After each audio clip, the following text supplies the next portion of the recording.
കുറച്ച് കാലമായിട്ട് പടമൊന്നും ഇല്ലാത്തോണ്ട് ഇപ്പൊ വിളക്കൊണ്ടാക്കല ജോലി. രണ്ടാമത്തെ മകനോട് എന്താണ് പറയാനുള്ളത്?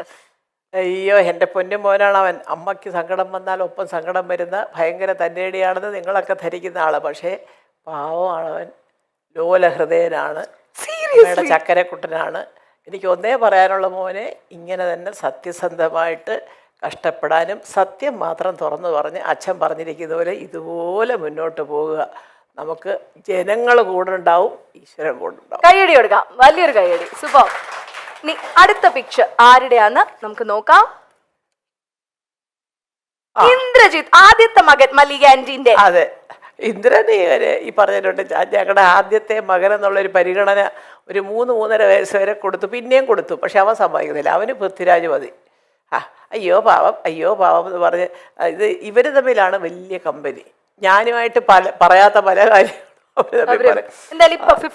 അതുകൊണ്ട് ഇപ്പോഴും 50th ഇയറിൽ അമ്മയ്ക്ക് പറയാനുള്ളത്, അമ്മയുടെ കാലം കഴിഞ്ഞാലും ചേട്ടനും അനിയനും ഒറ്റക്കെട്ടായിട്ട് ഇതുപോലെ സ്നേഹിച്ചു പോകണം.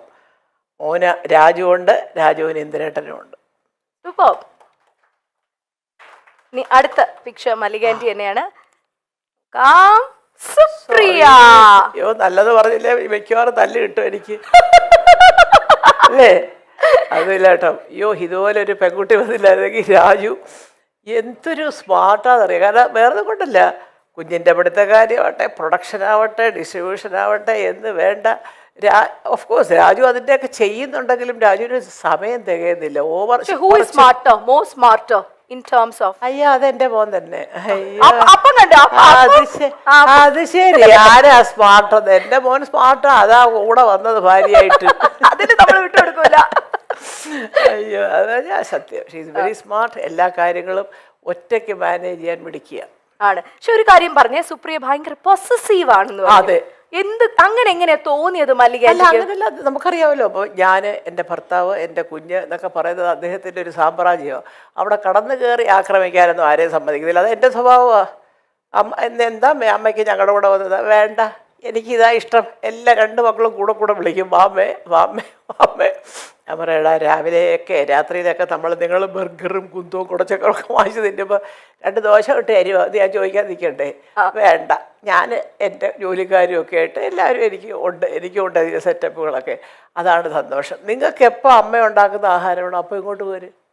ഒരിക്കലും ചെന്ന് നിൽക്കില്ലേ മല്ലിക ആന്റി അവരുടെ അടുത്ത്? ഇതുവരെ പോയി അങ്ങനെ നിന്നിട്ടില്ല. പക്ഷെ കാലത്തോട്ട് വൈകിട്ട് വരെ ഇരിക്കും, സിനിമയൊക്കെ കാണും. തിരിച്ചു രാത്രി നേരം വെളുത്ത് എഴുന്നേൽക്കുമ്പോൾ നമുക്ക് നമ്മുടെ വീട് തന്നെ സ്വർഗം. അടിപൊളി അടിപൊളി. അപ്പൊ നെക്സ്റ്റ് പിക്ചർ നമുക്ക് നോക്കാം. 3 പേരായിട്ടുണ്ട്. പൂർണിമ. അയ്യോ, പൂർണിമ ഈ ക്ഷീണിക്കുന്ന മുഴുവൻ ഈ ജോലിയാണ് കേട്ടോ. കുറെ നേരം അറിയാമല്ലോ, ഒരു പൊട്ടിക്കൊണ്ട് അതിന്റെ പുറകെ. പിന്നെ മക്കൾ 2 പേരും നന്നായിട്ട് പഠിക്കും. എപ്പോഴും അവർ നന്നായിട്ട് പഠിച്ചുകൊണ്ട് അത് മുഴുവനും പൂർണിമയുടെ തലയില്ല. കാരണം ഇന്ദ്രൻ വീട്ടിലേ ഇല്ല. പിന്നെ എങ്ങനെയാണ് കുഞ്ഞുങ്ങളെ നോക്കുന്നത്? അതുകൊണ്ട് എപ്പോഴും ഞാൻ പറയുന്നൊരു പോയിന്റ് അതാണ്, 2 പേർക്കും അനുയോജ്യരായ 2 പെൺകുട്ടികളെ കിട്ടിയതാണ് അവരുടെ വിജയത്തിന്റെ ഒരു ജീവിത വിജയത്തിലെ ഒരു പ്രധാനം. 50th ഇയറിൽ എന്ത് പറയും? അമ്മയ്ക്ക് 50 വർഷം എന്ന് പറയുമ്പോൾ ഇപ്പം മൊത്തത്തിൽ എത്ര വയസ്സായെന്ന് അറിയാമല്ലോ അല്ലേ? അപ്പം അതുകൊണ്ട് ഇതുപോലൊക്കെ സ്നേഹത്തോടും അതെല്ലൊക്കെ ജീവിച്ചു പോവുക. അപ്പോഴേ ജനം പറയുള്ളൂ അമ്മയുടെ സ്വപ്നങ്ങൾ സഫലമായി. ഓക്കെ, എന്നാൽ ഒരു ചെറിയൊരു ചോദ്യം, വേറൊന്നുമല്ല, നമ്മുടെ ഓഡിയൻസിന്റെ ഇടയിൽ നിന്ന് വന്നതാണ്. ചെറുതായിട്ടെങ്കിലും ഒരു അമ്മായിയമ്മ മരുമകൾ പോരുണ്ടെങ്കിൽ ആ പോരെടുക്കുന്ന ആരുടെടുത്തായിരിക്കും? സുപ്രിയ. എനിക്കത് ഇഷ്ടമേ അല്ല. എന്നെ കിട്ടത്തില്ല പോരിന്. ഞാൻ ഇവരുടെ കൂടെ താമസിക്കത്തില്ലല്ലോ. പിന്നെ പോരെടുക്കാൻ പിന്നെ എങ്ങനെ പോരെടുക്കുന്നത്? ഞാൻ നിൽക്കത്തില്ല. ഞാൻ വേറെ അത് പറയാൻ മക്കൾക്ക് വലിയ പരാതിയാ കൂടെ ചിന്തിക്കാതെ. അതല്ല, അതുകൊണ്ടാണ് ഈ സ്നേഹം. നമ്മൾ കൂടെ കിടന്ന് വരവയാ തീർന്ന കാര്യം അതോടുകൂടി തീർന്നു. അല്ല, എന്നാൽ ഒരു ഇച്ചിരി മല്ലിക ആന്റിക്ക് ഇവളെ ഒന്ന് സൂക്ഷിക്കുന്നതാണ് നല്ലതെന്ന് തോന്നിയത് ഇവരിൽ ആരെയാണ്? അതങ്ങനെ ചിന്തിച്ചിട്ടില്ല. ഇനി ചിന്തിച്ച് നോക്കാം അടുത്ത ഇന്റർവ്യൂവിൽ പറയുമ്പോ. ഇതുവരെ അവരെ കൊണ്ട് എനിക്ക് യാതൊരു ഇതുമില്ല. ഞാനിവിടെ വന്നതെന്ന് പറഞ്ഞാൽ ഉടനെ അവരെയൊക്കെ വിളിക്കുകയും ഭക്ഷണം വരെ ഉണ്ടാക്കി കൊടുക്കുക. അമ്മയ്ക്ക് ഇവിടെ കുറച്ച് ചിക്കൻ ഉണ്ടാക്കി അതിപ്പോൾ അങ്ങോട്ട് ഇതൊക്കെ അതറിയാം. ഞാൻ അവിടെ പോയി കഴിക്കുകയല്ല, അത് 2 പേർക്കും അറിയാം. പിന്നെ എന്തെങ്കിലും വിശേഷം പിറന്നാൾ അങ്ങനെയൊക്കെ ഉണ്ടെങ്കിൽ ഞാൻ രാവിലെ ചെല്ലും. അതാണ് വളരെ ഹാപ്പി ആയിട്ട് ഇങ്ങനെ.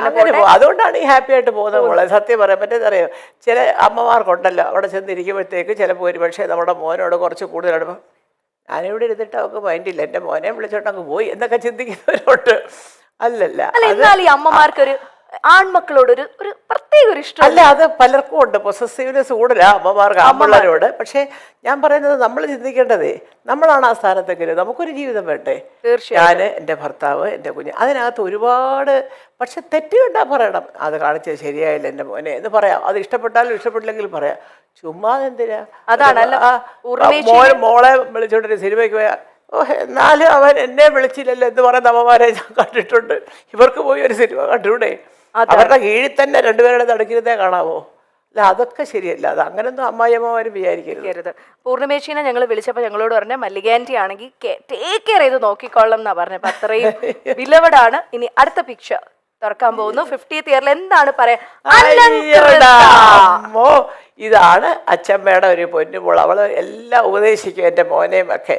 സത്യം ഒന്നും അറിഞ്ഞോണ്ടതല്ല, പക്ഷെ പറയുന്നതൊക്കെ ഭയങ്കര സെൻസിബിളായിട്ട് പറയാം. അവളൊരു ദിവസം എടുത്ത് ചോദിക്കുക, ക്രിസ്മസ് ഹോളിഡേയ്സ് ആണ് അച്ഛമ്മ, why can't you come and stay with us for 1 week?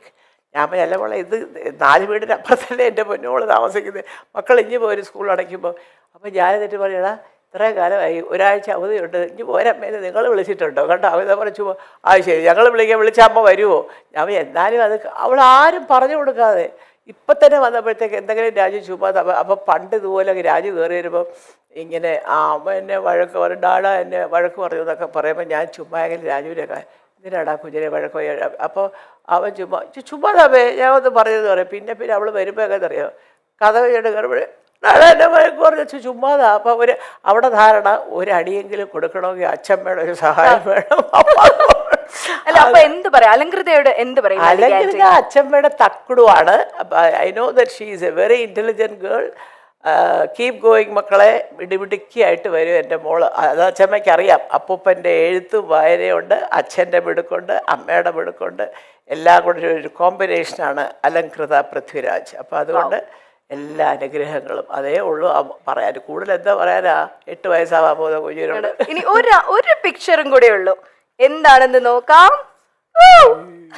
50ാം വർഷത്തില് എനിക്ക് തോന്നുന്നു ഏറ്റവും കൂടുതൽ മല്ലികാൻറ്റി ആ 50th ഇയറിൽ മിസ് ചെയ്തത് സുഖേട്ടനെയാണോ? തീർച്ചയായിട്ടും. എന്താ സംശയം മോളെ? കൊള്ളാം. എനിക്ക് ജീവിതം തന്ന, എനിക്കിതെല്ലാം തന്ന ഒരു ദൈവ അവതാരം പോലെയുള്ള ഒരു മനുഷ്യനാണ് അദ്ദേഹം. അദ്ദേഹം ഇല്ലാതെയൊക്കെ ഇതിങ്ങനെ കൊണ്ടുപോകുന്നത് ഒരുപാട് കാര്യങ്ങൾ ഞാൻ സഹിക്കുന്നുണ്ട്. പക്ഷേ അത് പുറത്ത് പറയുന്നില്ലെന്ന് മാത്രം. എനിക്കിങ്ങനെ ഒരു ജീവിതം കിട്ടുമെന്ന് സ്വപ്നത്തിൽ പോലും ഞാൻ വിചാരിച്ചല്ല. അതും ആ ഒരു കഷ്ടപ്പാടുമില്ലാതെ ജീവിതം മുമ്പോട്ട് കൊണ്ടുപോകാനായിട്ട് എല്ലാം തയ്യാറാക്കി വെച്ചിട്ട് കറക്റ്റായിട്ട് പോയ ഒരാളാണ് അദ്ദേഹം. ഇദ്ദേഹം ഇല്ലെങ്കിൽ ഇവരാരും ഇല്ല. എല്ലാം ബിഗ് സീറോയാ. പിന്നെ എന്നാലും എന്തായാലും ഒരു കാര്യം ഇപ്പൊ സുഖേട്ടൻ ഇത് കാണുന്നുണ്ട്. മല്ലികാൻറ്റിയുടെ മല്ലികാൻറ്റി പറഞ്ഞു ഞാൻ കാണാറുണ്ട്, സംസാരിക്കാറുണ്ട് എന്നൊക്കെ പറഞ്ഞു. വീട്ടിലിരുന്ന് പറയാറുണ്ട് മക്കളോട്, എന്നെക്കാട്ടിൽ നല്ല ആർട്ടിസ്റ്റാണ് നിൻ്റെ അമ്മ എന്ന്. അതുകൊണ്ടാണോ എന്നറിയില്ല, അതോ എപ്പോഴും പറയും എടപ്പാളുകാർ നേരത്തെ പോകും, 55 വയസ്സാണ് മാക്സിമം ആയുസ് എന്നൊക്കെ പറയും. ഏതായാലും എൻ്റെ സുഖേട്ടായി ഇത്രത്തോളം എത്തി ഉണ്ടായിരുന്നെങ്കിൽ എനിക്ക് എന്തൊരു ബലമായിരുന്നേനെ. അതൊന്ന് ആലോചിച്ച് നോക്കിയാൽ മതി അവിടെ ഇരുന്ന്. കേട്ടാ, ഞാൻ ഒന്നും പറയുന്നില്ല. Thank you. ഒരു വലിയ കൈയടി കൊടുക്കുകയാണ്. മനസ്സറിഞ്ഞ് തന്നെ മല്ലികാൻറ്റി നമ്മളോട് മനസ്സറിഞ്ഞ് ഇത് ചെയ്തിരിക്കുന്നു.